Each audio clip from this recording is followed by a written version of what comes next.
Conical and topical.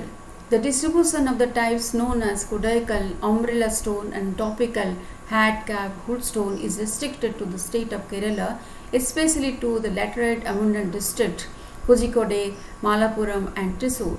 The construction of conical comprises of four vertically planted slabs, significantly tapering towards the top.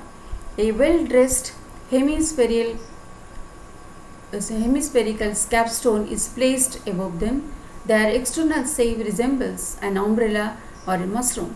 The internal area at the bottom of clinisters is squarish in shape and provides some space for grave goods. However, conicals are examined insufficiently to make any statements about the nature of burials. At Jaramgarh, no interment was found under the external stone appendage of the excavated umbrella stone.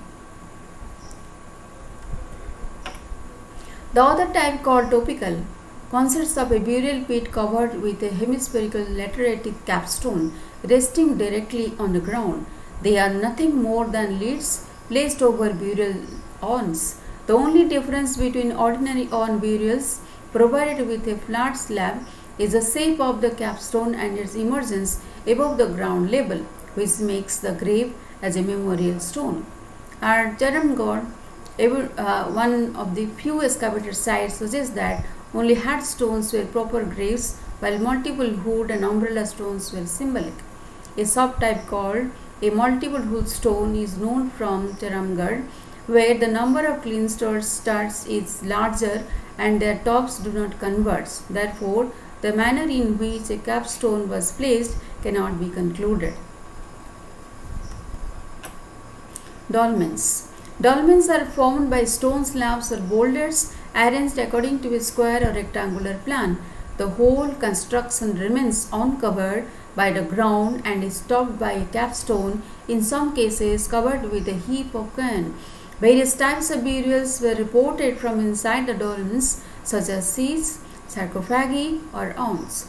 The studies in the upper Palar basin involving archaeological and literary evidence suggested that dolmens were also meant to serve as territorial markers in the pastoral lands, visible at the significant localities in the landscape and local points along with pathways in order to protect resources of each community.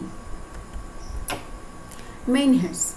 Menhirs are monolithic pillars, raised or not, planted vertically into the ground.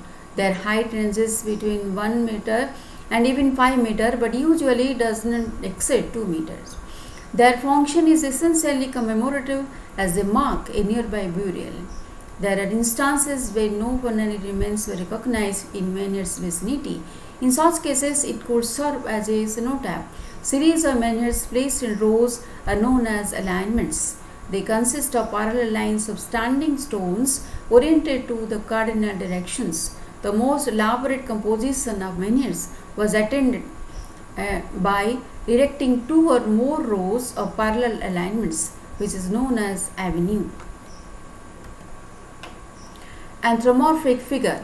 A peculiar type of anthropomorphic representations is associated with megalithic burials, and it is believed to be the earliest stone carvings tradition in South India.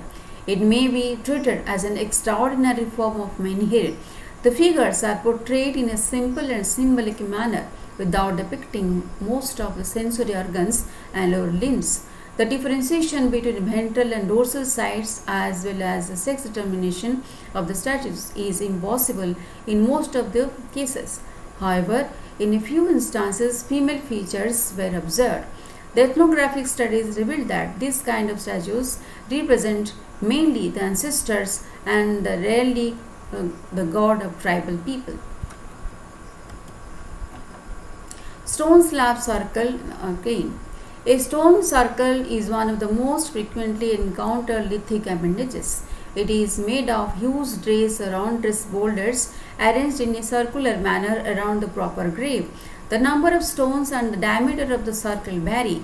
The circle can be also formed by means of dressed slabs. The stone or slab circle is commonly filled with a heap of rubble, quarried or in a natural form known as cairn.